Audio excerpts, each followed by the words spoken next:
Mga master, okay lang bang? Huwag niyong skip ang mga ads sa aking mga video kung okay lang mga master. Salamat sa solid na suporta po. Yon, what's up mga masters? Nandito na naman tayo sa panibagong araw, panibagong kabanata na naman ang pagsasama-samahan natin ngayon, guys.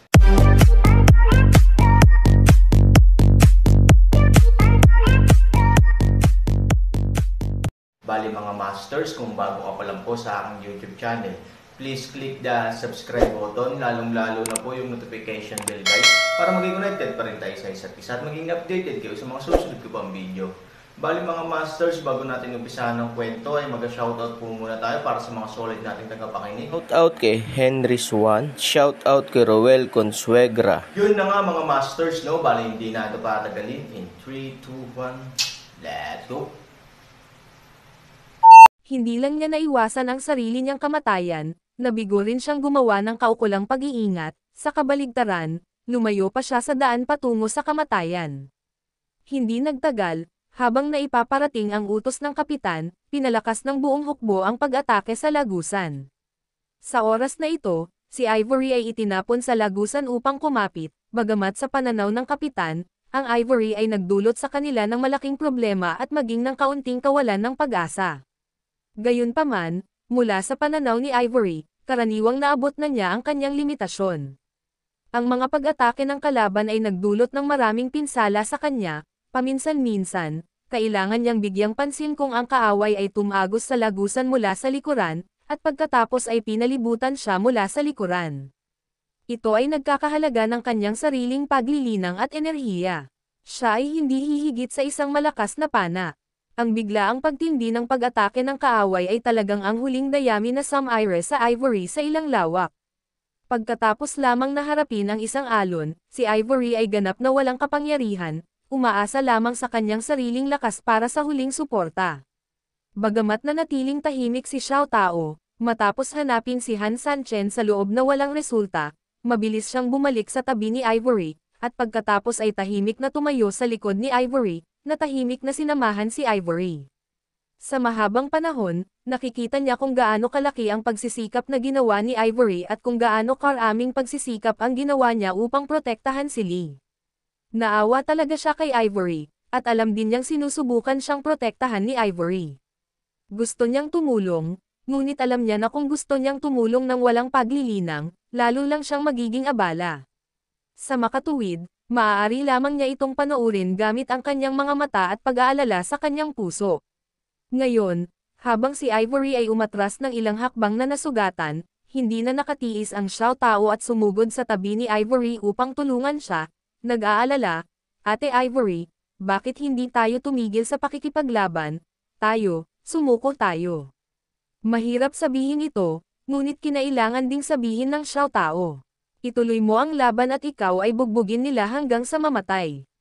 Kahit hindi siya bugbugin hanggang mamatay, kakainin ng buhay si Su Yingxia, sa makatuwid, kahit anong uri ng pagtatapos ito, hindi ito katanggap-tanggap sa Xiao Tao. Let's surrender, maybe with my special role, we can temporarily save our lives, in the future, baka mahintay natin na dumating si Kuya Sanchen at iligtas tayo.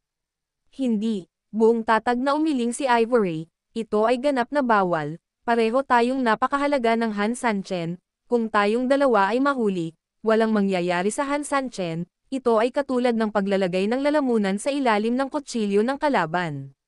Sa oras na iyon, kailangang sundin ni Han Sanchen kung ano man ang gusto ng kalaban sa kanya, sa pagkakataong ito, siguradong matatalo si Sanchen, ayaw ni Ivory na siya ang pumipigil sa kanya.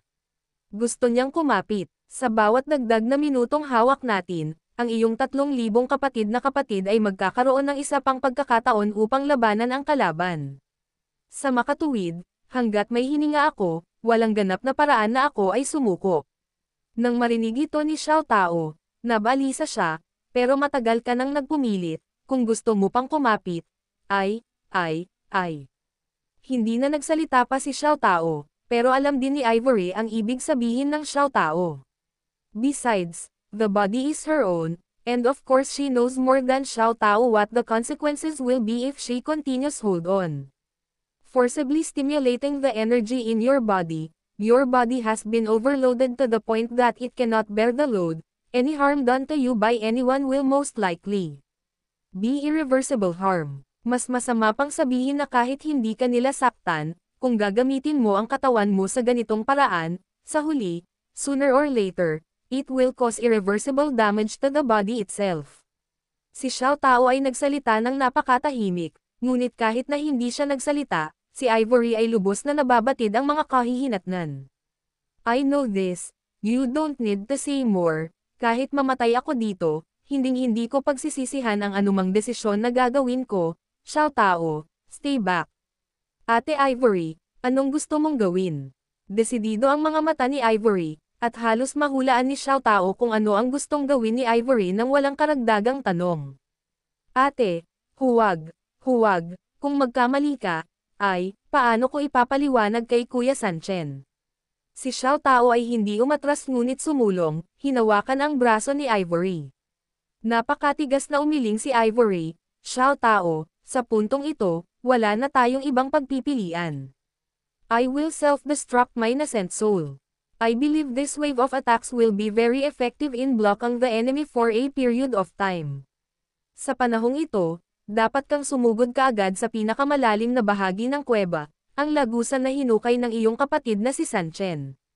Bagamat walang sino man sa atin ang kasalukuyang nakakaalam kung ano ang sitwasyon sa pinakamalalim na bahagi ng tunnel, iyon lang ang tanging paraan upang makalabas. Dapat kang mabuhay, iba ka sa akin, bagamat mas malalim ang nararamdaman ni Sanchen para sa akin, mas makabuluhan ka na sa kanya ngayon.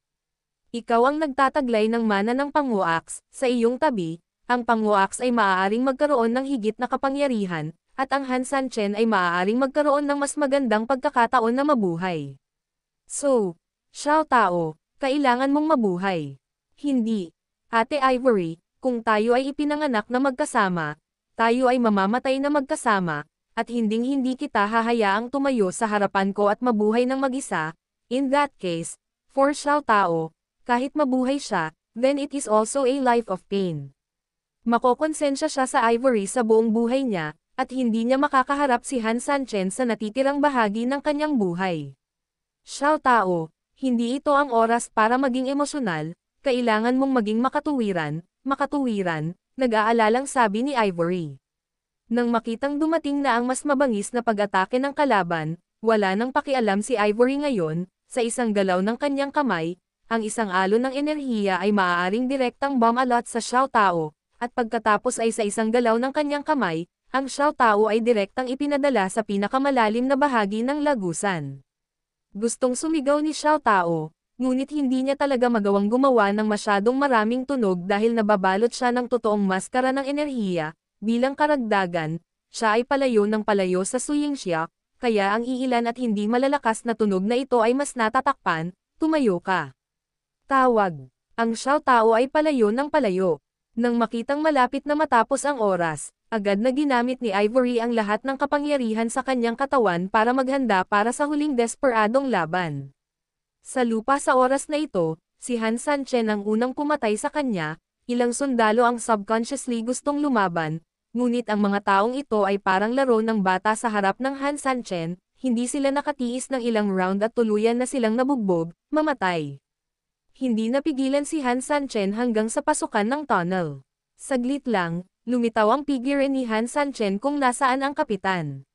Nang makita niya si Han Sanchen sa unang pagkakataon, ang kapitan ay syempre natakot hanggang sa mamatay, at ang kanyang buong katawan ay hindi maiwasan ngunit ang kanyang mga paa ay nanginginig, gayunpaman, nagpakatatag pa rin siya at nagsalita, matapang Han Sanchen, umaatake ang ating hukbo dito, point. Kung alam mo kung ano ang nangyayari, umalis ka dito dali, kung hindi. Tumingin sa kanya si Han Sanchen na parang tanga, kung hindi, ano ang gagawin mo? Kung hindi, dudurog ka ng aming mga sundalo. Si Han Sanchen ay kadalasang hindi mahilig tumawa, ngunit nang marinig niya ito, hindi niya napigil ang tumawa ng malakas. Naglalako ka ba? Parang basura ka. Hindi kasalanan ni Han Sanchen. Kung tutusin mula sa kasalukuyang personal reserve ng kapitan, 20 tao lamang ang kabuuan, ang mga taong ito ay pawang mababang uri ng mga tao. Pabayaan Han Sanchen, sila ay itim na hangin, ang mga taong may parehong antas ng paglilinang bilang ang puting sugo ay kailangan lamang na gumugol ng kaunting oras upang harapin sila ng lubusan. Para sa Hananchen, mas simple pa, para sa mga medyo gumagalang sa kanila, ang pangunahing pinagtutuunan ng pansin ay isang instant kill at wala nang iba pa. Nang makita ang mapang asar na tingin ni Han Sanchen, ang kapitan ay hindi lamang nagpakita ng anumang galit, ngunit labis na natakot dahil alam niya na si Han Sanchen ay tiyak na hindi nagbibiro at tiyak na magagawa niya ang kanyang sinabi. Sa madaling salita, ginawa niyang medyo hindi masaya si Han Sanchen, kung gusto niyang kumilos, kailangan niyang magpaalam sa mundong ito. Sa makatuwid, kinailangan niyang takutin si Han Sanchen upang hindi siya manggahas na kumilos ng padalos-dalos. Han Sanchen, syempre alam ko na napaka-capable mo, and I never expected na may magagawa sa'yo ang kakaunting tao natin, lahat tayo ay basura, ang pagpatay sa amin ay madumi ang iyong mga kamay. But you don't need to have any pride or arrogance about this, nakalimutan mo na ba yung mga humahabol sa likod mo? Naghahabol sa mga sundalo. Pagkarinig nitong tanong, halatang natigilan si Han Sanchen, kung tutusin, walang tinatawag na humahabol sa likod niya mula simula hanggang dulo. Ngunit hindi nagtagal, napagtanto kaagad ng matalinong Han Sanchen na kitang-kita ng mga hanggal na ito na ang mga alagad na sumunod sa kanya ay kanilang mga humahabol. Tapos ang mga taong ito ay nagsusuot pa rin ng mga damit mula sa mga sikat na tindahan, sa isang espesyal na kahulugan, talagang normal na mapagkamalan silang mga tao mula sa mga sikat na tindahan ng hindi nalalaman. Gayunpaman, ang pag-unawa ay pag-unawa, ang bagay na ito ay talagang nakakatawa kay Han Sanchen, na nakakaalam sa loob ng kwento. Ano, natatakot ka ba? Nang makitang natigilan si Han Sanchen, natural na iniisip ng kapitan na natatakot si Han Sanchen dahil sa pag-iisip ng mga humahabol sa kanyang likuran. Bigla na lang halatang tuwang-tuwa si kapitan. Okay lang matakot, ang kapitan ay ngumiti ng buong pagmamalaki at nagpatuloy, normal lang ang matakot, kung tutusin, ang lakas ng ating sikat na tindahan ay lampas sa iyong imahinasyon. The strongest will always have the strongest, you have to understand this. I think, let's talk about anything else, let's just surrender in front of me, I can guarantee that your wife will never be tortured or hurt too much. I'm going up here to make an explanation, ikaw naman, the end result is the same anyway, it's better to suffer less, what do you think? Ngumiti si Han Sanchen, halata na lahat ng pusa at aso ay gustong hulihin ako, Han Sanchen, at pagkatapos ay pumunta sa may-ari ng iyong nayon para mag-claim ng kredito. Walang isip na tumango ang kapitan, kung tutusin, hindi naman siya tanga, at ayaw niyang dayin si Han Sanchen sa pagiging mapagkunwari. Ang pagkakakilanlan at kakayahan ni Han Sanchen ay nakatadhana na lampas sa paghahambing ng mga ordinaryong tao. Natural, kung kaya niyang manalo ng ganoong numero 1 figure, tiyak na magiging malaking kaganapan ito para sa sino mang makapagbigay ng karangalan sa kanilang mga ninuno. By that time, sumikat siya bigla at sumikat. Kaya, hayaan mo akong magtanong, sino ang makakalaban sa taksong ito? Gayunpaman, kung gusto mo akong kunin, tingnan mo muna kung karapat-dapat ka, kung hindi ka karapat-dapat, magmumukha kang tanga sa pagsasabi ng mga salitang ito. Bakit? Ngayong nangyari na ang mga bagay-bagay, Han Sanchen, gusto mo pa bang magpumiglas? Oo, wala kaming magagawa laban sa iyo, ngunit paano ang mga humahabol sa iyong likuran? Kung kaya mo silang harapin, hindi ka naman hahabulin ng ganito, di ba? Pagdating nila, malalagay ka sa parehong desperado na sitwasyon tulad ng dati, hindi na namin kailangan pang harapin, kailangan lang naming tumalikod at harapin ang asawa mo. Gusto kitang tanungin, hindi ba mas magiging hindi komportable kapag inatake ka mula sa magkabilang panig? So, if you want to be smart, choose a more appropriate method, wouldn't it beneficial to you and me? Don't look down on this captain just because of his status, you have to know that it is people like us who sometimes use chicken feathers. The arrows of the day are the scariest. A mere squad leader speaks with such sharp teeth, I didn't expect it, to be honest. Medyo hinahangaan kita bilang isang squad leader, malamig na sabi ni Han Sanchen. Since na-appreciate mo ako, why not help me? What do you think? Ngumiti si Han Sanchen at sinabing, kung talagang kasing desperado at masama ang sinabi mo, Base dito lang, wala akong pakialam na pumayag sa hiling mo, pero naisip mo na ba kung saan? Baka may malaking problema. Nakangiting sabi ni Han Sanchen. May malaking problema ba? Napakunot ang noo niya. Naguguluhan, Han Sanchen, anong ibig mong sabihin dito? Hindi ko masyadong maintindihan. Ngumiti si Han Sanchen, halimbawa, sinabi mo lang na may mga sundalong humahabol sa likod ko. Naghahabol sa mga sundalo. Well, do you think there is a possibility na hindi humahabol ang mga yan? Hindi yung humahabol. Haha, Han Sanchen, banibiro mo ako, hindi yung mga humahabol, pwede bang mga lalaki at kabayo mo sila, Han Sanchen? Malamig na ngumiti si Han Sanchen, paano kung ito talaga ang aking mga tao? Are you kidding? They are all from famous stores, how could they be yours? I'm afraid you don't know how loyal the people in our famous stores are.